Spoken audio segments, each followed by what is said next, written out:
students, welcome to the channel. Today we are going to discuss in this video the active passive voice second part.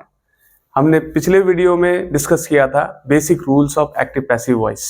इस video में मैं आपको बताने जा रहा हूं कैसे हम टेंस वाइज हर एक टेंस का एक पर्टिकुलर रूल होता है, कंडीशंस होता है, उसके अकॉर्डिंग हम कैसे एक्टिव से पैसिव हम चेंज करेंगे, राइट। तो इसमें आप जो भी चीज़ मैं अभी यहाँ बताने जा रहा हूँ बच्चों बड़े ध्यान से सुनना और उसको प्रैक्टिस करना भी बहुत ज़रूरी है। अगर आप प्रैक्टिस नहीं करेंगे तो ऐसे केसेस में क्या होंगे कि जो भी आपने रूल पढ़ा है या जो समझा है वो सब भूलते जाएंगे। तो it is very important to practice whatever is being taught here by me in this video. Please do listen to me carefully and do watch the video till the end. And those who are new on the channel, please do subscribe the channel and do like, share and subscribe the channel. Okay, because your likes, your subscription will motivate us, will motivate me in particular to make more such interesting videos so that everyone can be benefited by watching such interesting and knowledgeable videos. Okay, so let us start without wasting any further time.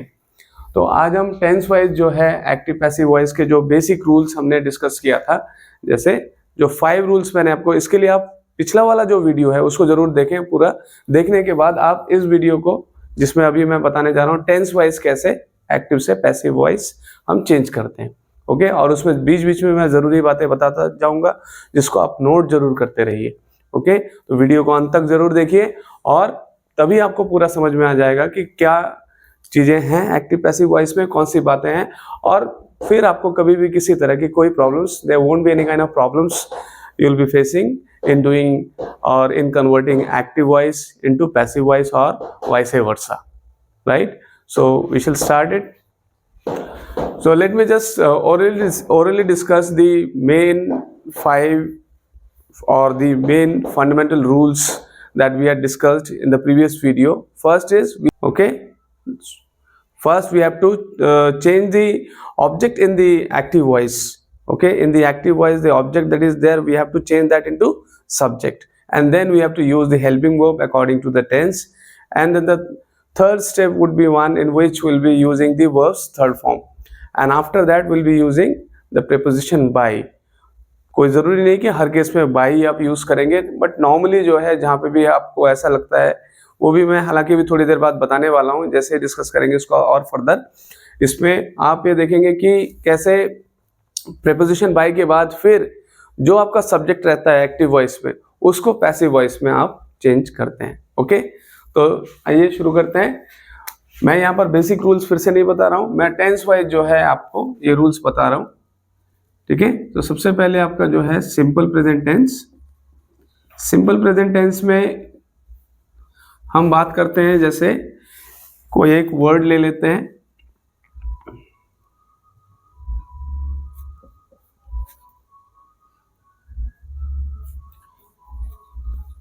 ठीक है। Play हमने word ले लिया, he plays football, okay. और यहां पर ये जो है हम एक्टिव वॉइस है, इधर एक्टिव वॉइसेस लिख रहे हैं, he plays football.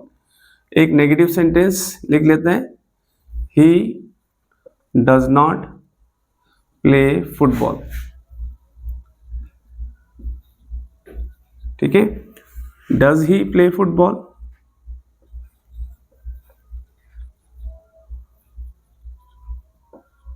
You can see that I have written 3 types of sentences here in simple present tense only.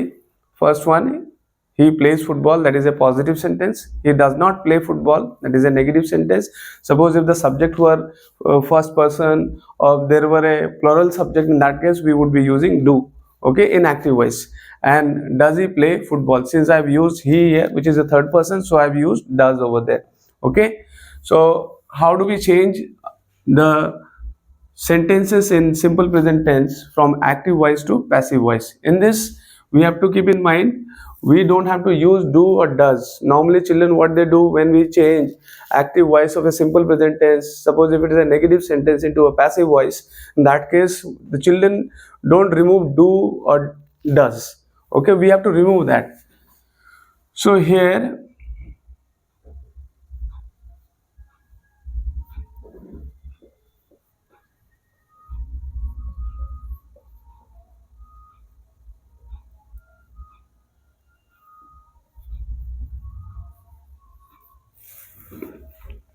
Okay, एक मैंने शॉर्ट में फॉर्मूला ऐसे लिख रखा है, इज आर एम, अगर नॉट है तो नॉट लगा सकते हैं और उसके बाद वर्ब की थर्ड फॉर्म लगाते हैं, ठीक है। तो इसमें डू नॉट, डज नॉट जो है will change into either is और आर और am according to the subject that will change into, I mean according to the subject in the passive voice. तो यहाँ पर ही प्लेज फुटबॉल, तो सबसे पहले ये देखते हैं फुटबॉल जो है वो ऑब्जेक्ट है और फुटबॉल यहाँ पर सबसे पहले सब्जेक्ट की जगह लिखेंगे, football is played by him, right. He does not play football, football is not played by him. Okay, does he play football? is, क्योंकि फुटबॉल सिंगुलर सब्जेक्ट है तो इसलिए is लगा रहे हैं यहाँ, is football played by him, right?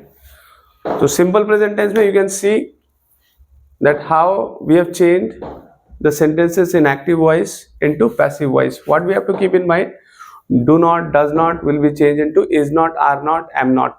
Okay, so in passive voice we'll be using is, are, either we use is or are or am, and if it is a negative sentence then not will be used, or if it is not a negative sentence then not, we will not be using, then verb's third form will be used. Okay, so this is how we change the sentences in active voice into passive voice. So simple thing we have to keep in mind, we are not supposed to use do not or does not in the passive voice. Okay, in present continuous tense,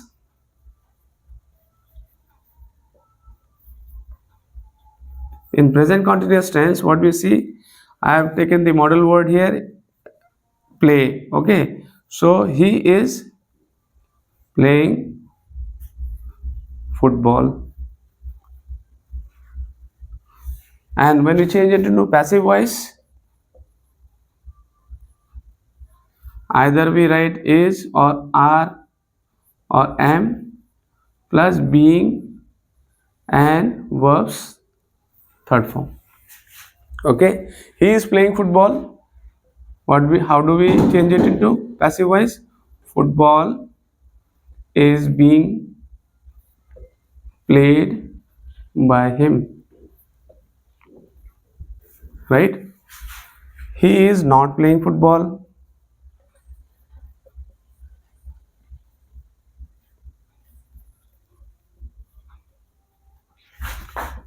in this we have to use not there, football is not being played by him. Okay,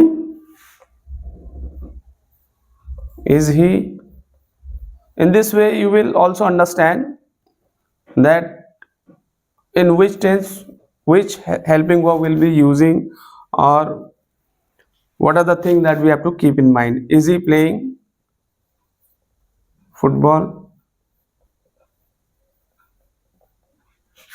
So is football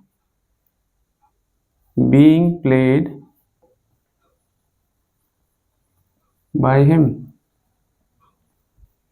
So children, you can see that here in this, when we change an active voice of present continuous tense into passive voice, what we have to do, there are some fundamental rules that we have to keep in mind. That is fine, we have to find the object there in this sentences is football, football is being placed in place of subject.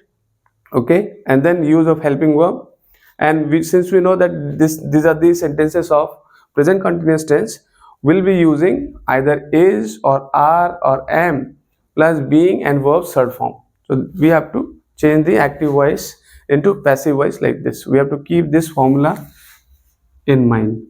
Okay, that I am underlining over here for simple present tense also. For simple present tense, the passive voice, keeping in mind the formula is, are, am and verbs third form, and in present continuous tense is, are, am, being and verbs third form. Next we are going to discuss present perfect tense, और present perfect tense के sentences को कैसे हम passive voice में change करेंगे। इसके लिए simple से आपको दिमाग में रखना है, जैसे प्रेजेंट परफेक्ट टेंस में क्या होता है, has, have and verb third form लगती है, ठीक है। जब हम इसको पैसिव वॉइस में चेंज करेंगे तो ये फॉर्मूला में ध्यान रखना है, या तो हैज हो सकता है सब्जेक्ट अगर सिंगुलर सब्जेक्ट है, ठीक है, अगर प्लूरल है तो हैव लगेगा, ठीक है, प्लस बीन प्लस वर्ब की थर्ड फॉर्म इसमें यूज होते हैं। हमेशा ध्यान रखना वर्ब की थर्ड फॉर्म पैसिव वॉइस में यूज होती है, ओके। जैसे यहाँ मैंने सेंटेंसेस पहले लिख रखा है, he has played football, football has been played by him, okay. He has not played football, football has not been played by him. In the interrogative sentence, what we do, has the football been played by him, okay. इस तरह से कभी गलती नहीं होगी। आपको दिमाग में ये फॉर्मूला ध्यान रखना है कि जब हम active voice present perfect tense के सेंटेंस को पैसिव वॉइस में चेंज करेंगे, ठीक है, ये प्रेजेंट परफेक्ट टेंस के सेंटेंसेस है जिसमें हैज या हैव और वर्ब की थर्ड फॉर्म लगती है। इसको जब पैसिव वॉइस में चेंज करेंगे, has, have plus been verb third form. तो ये ध्यान रखना बच्चों। The next tenses that we are going to discuss are the simple past and past perfect tense. Simple past is the only tense in which we use second form of the verb, and when we change sentences of simple past into passive voice, we have to keep in mind that formula that I have written over there, was, were and verb third form, okay. See, as I have written over here, he played football, football was played by him. He did not play football. बच्चे क्या करते हैं इसमें, गलती इसमें ही कर देते हैं कि वो did not as it is रख देते हैं। नहीं, हमें डिड नहीं लगाना है इसमें। जब हम एक्टिव से पैसिव वॉइस पे चेंज करेंगे, हम या तो वॉज लगाएंगे depending on the subject there. Football is singular subject, so was will be used, and since it is a negative sentence, not will be used, was not played by him. फिर इस तरह से did he play football, सिर्फ आपको simple present tense और simple past tense के sentences में ही ये दिक्कत आती है बच्चों को। आपको ये दिक्कत आ सकती है कि उसमें जैसे सिंपल प्रेजेंट टेंस है, डू या डज जो आता है नेगेटिव सेंटेंसेस में या इंटरोगेटिव सेंटेंसेस में, उसको जब हम चेंज करेंगे तो is, are, am and verb third form लगाते हैं सिंपल प्रेजेंट टेंस के को जब अगर हम पैसिव वॉइस में चेंज करेंगे।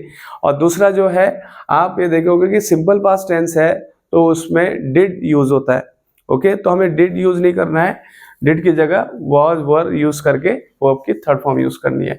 यहाँ पे did he play football, was football played by him, okay. Next that we have is the tense past perfect tense, and it's very simple to identify past perfect tense in which we use had and verbs third form. As I have written over here, the positive sentence, he had played football, football had been played by him. He had not played football, football had not been played by him. Had he played football, had football been played by him. So the formula that we have to keep in mind here is had plus been and verbs third form.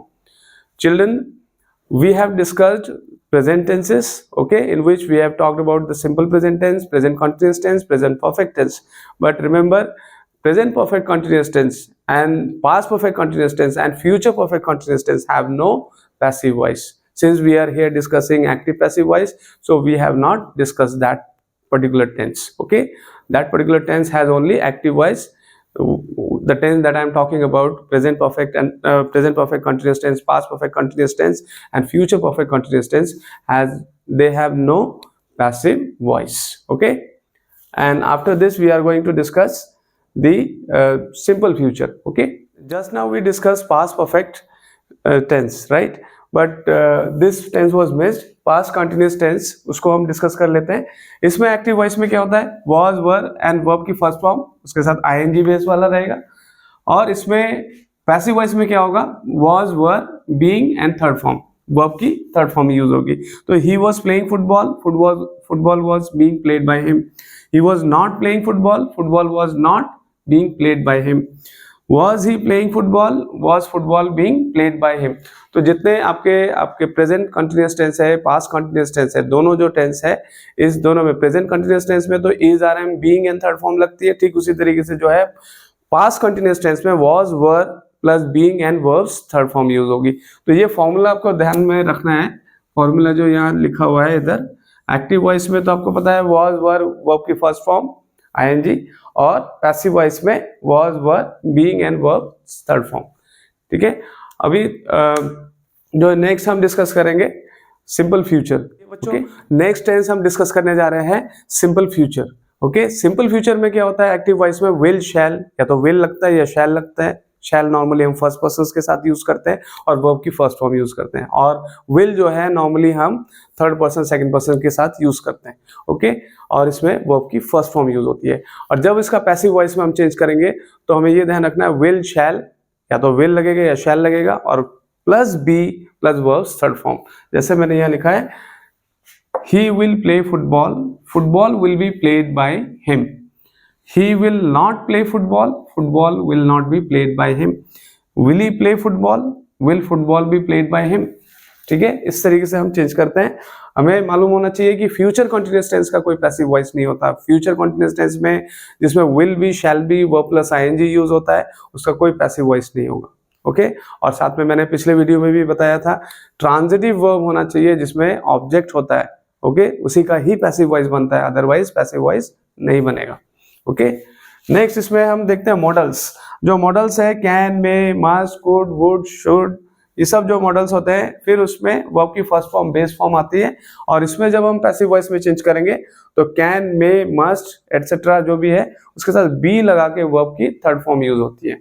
Okay, और इसमें अगर infinitive अगर है, अगर हम बात करते हैं इन्फिनेटिव की, इन्फिनेटिव में जैसे टू प्लस वर्ब की बेस फॉर्म रहती है। ठीक है, इसमें क्या होगा, अगर इन्फिनेटिव को हम पैसिव वॉइस में चेंज करेंगे तो to plus be form, be यहाँ पे यूज होगा, और प्लस वर्ब थर्ड फॉर्म।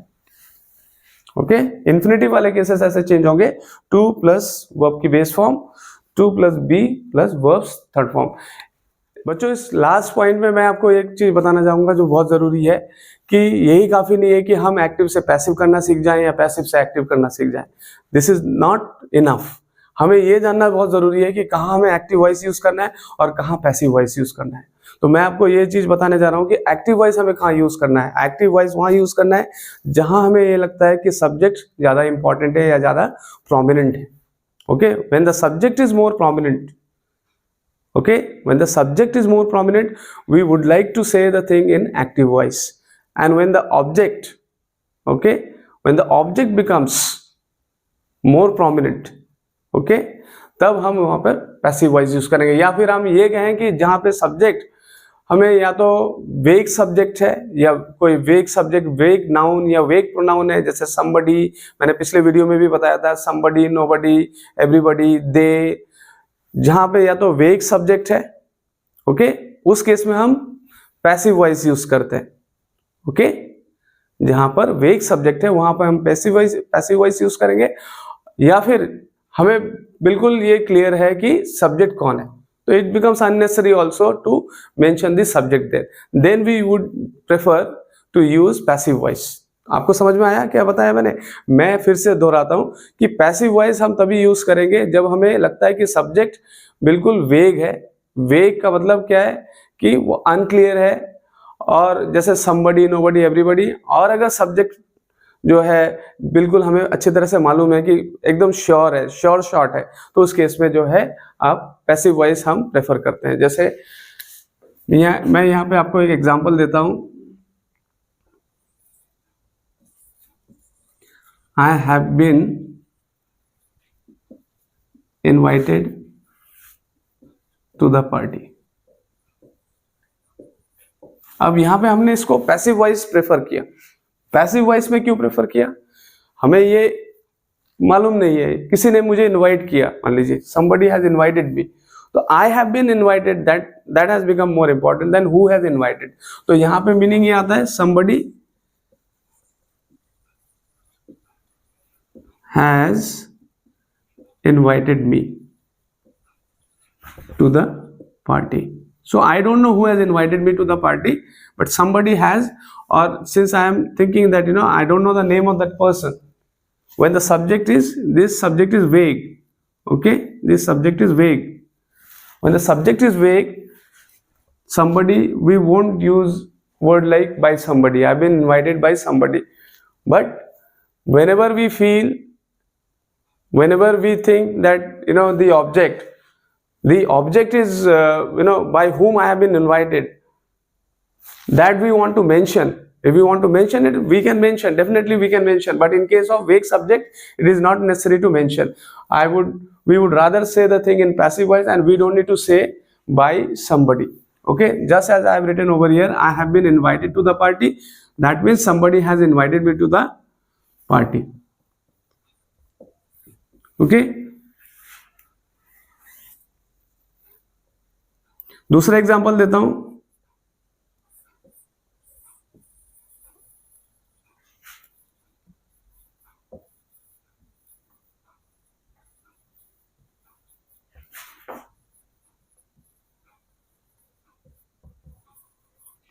इधर हमने पैसिव वॉइस में लिखा है all orders will be executed promptly. तो यहाँ पे भी हम जो देखते हैं कि यहाँ पर हम ही ऑर्डर मान लीजिए एग्जीक्यूट करने जा रहे हैं. तो जब सब्जेक्ट या तो पूरी तरह से क्लियर हो तब हम नहीं लिखेंगे कि बाय अस. यहाँ पे बाय अस अगर हम लिखना चाहे, हमें यहाँ लिखने की जरूरत नहीं है. तो यहाँ पे सिर्फ हम लिखेंगे all orders will be executed promptly. It means we will execute all orders promptly. ठीक है, ये आप मतलब समझ जाइए क्लियर कि दोनों में हम पैसिव वॉइस का प्रेफर करते हैं. पैसिव वॉइस हम तब प्रेफर करते हैं या पैसिव वॉइस में हम बोलना तभी चाहते हैं जब हम देखते हैं सब्जेक्ट या तो अनक्लियर है, वेग है, या सब्जेक्ट पूरी तरह से हमें क्लियर है कि सब्जेक्ट कौन है. जैसे यहाँ पर हमें पता है कि we will execute all orders promptly, तो इसलिए हमने यहाँ पे लिखा नहीं है बाय अस. तो ये अननेसेसरी हो जाता है. यहाँ पर जो है हमें नहीं मालूम है किसने हमें इनवाइट किया, तो इसलिए हमने बाय समबडी नहीं लिखा है. ठीक है, या बाय देम नहीं लिखा है. अगर कई बार वो बिल्कुल क्लियर है कि सब्जेक्ट कौन है या बिल्कुल क्लियर नहीं है कि सब्जेक्ट कौन है, तो उस केस में हम पैसिव वॉइस यूज करते हैं. तो ये बहुत ही ज्यादा इंपॉर्टेंट पॉइंट है जो मैंने आपके साथ अभी डिस्कस किया. तो आपको उम्मीद है कि समझ में आया होगा. अगर कोई क्वेश्चन है या डाउट्स है, प्लीज अपना क्वेश्चंस, अपने डाउट्स कमेंट बॉक्स में लिखिए और मैं आपके सवालों का जवाब देने के लिए तैयार हूँ. आपके सवालों का जवाब दूंगा definitely. And lastly I would say please do subscribe the channel and share it among your friends so that they can also be benefited with such knowledgeable and interesting videos. Thank you so much. Have a nice time. बच्चों, last point में मैं आपको एक चीज बताना चाहूंगा जो बहुत जरूरी है कि यही काफी नहीं है कि हम एक्टिव से पैसिव करना सीख जाएं या पैसिव से एक्टिव करना सीख जाएं. This is not enough. हमें ये जानना बहुत जरूरी है कि कहाँ हमें एक्टिव वॉइस यूज करना है और कहाँ पैसिव वॉइस यूज करना है. तो मैं आपको ये चीज बताने जा रहा हूँ कि एक्टिव वॉइस हमें कहाँ यूज करना है. एक्टिव वॉइस वहाँ यूज करना है जहां हमें ये लगता है कि सब्जेक्ट ज्यादा इंपॉर्टेंट है या ज्यादा प्रोमिनेंट है. Okay, when the subject is more prominent, okay, when the subject is more prominent, we would like to say the thing in active voice. And when the object, okay, when the object becomes more prominent, okay, तब हम वहां पर passive voice use करेंगे. या फिर हम ये कहें कि जहां पे सब्जेक्ट हमें या तो वेग सब्जेक्ट है या कोई वेग सब्जेक्ट, वेग नाउन या वेग प्रोनाउन है, जैसे somebody, मैंने पिछले वीडियो में भी बताया था, somebody, nobody, everybody, they, जहां पे या तो वेग सब्जेक्ट है, ओके, उस केस में हम पैसिव वॉइस यूज करते हैं. ओके, जहां पर वेग सब्जेक्ट है वहां पर हम पैसिव वॉइस यूज करेंगे. या फिर हमें बिल्कुल ये क्लियर है कि सब्जेक्ट कौन है, तो it becomes unnecessary also to mention the subject there, then we would prefer to use passive voice. आपको समझ में आया क्या बताया मैंने? मैं फिर से दोहराता हूं कि पैसिव वॉइस हम तभी यूज करेंगे जब हमें लगता है कि सब्जेक्ट बिल्कुल वेग है. वेग का मतलब क्या है कि वो अनक्लियर है, और जैसे somebody, nobody, everybody. और अगर सब्जेक्ट जो है बिल्कुल हमें अच्छी तरह से मालूम है कि एकदम श्योर है, श्योर शॉट है, तो उस केस में जो है आप पैसिव वॉइस हम प्रेफर करते हैं। जैसे मैं यहाँ पे आपको एक एग्जांपल देता हूँ। I have been invited to the party. अब यहां पे हमने इसको पैसिव वॉइस प्रेफर किया। पैसिव वॉइस में क्यों प्रेफर किया? हमें ये मालूम नहीं है, किसी ने मुझे इनवाइट किया, मान लीजिए somebody has invited me, तो I have been invited, that has become more important than who has invited। तो यहां पे मीनिंग ये आता है somebody has invited me to the party। So I don't know who has invited me to the party, but somebody has, or since I am thinking that I don't know the name of that person, when the subject is, this subject is vague, okay, this subject is vague. When the subject is vague, somebody, we won't use word like by somebody, I've been invited by somebody. But whenever we feel, whenever we think that the object is by whom I have been invited, that we want to mention. If we want to mention it, we can mention, definitely we can mention, but in case of vague subject, it is not necessary to mention. We would rather say the thing in passive voice, and we don't need to say by somebody. Okay, just as I have written over here, I have been invited to the party, that means somebody has invited me to the party. Okay, दूसरा example देता हूं।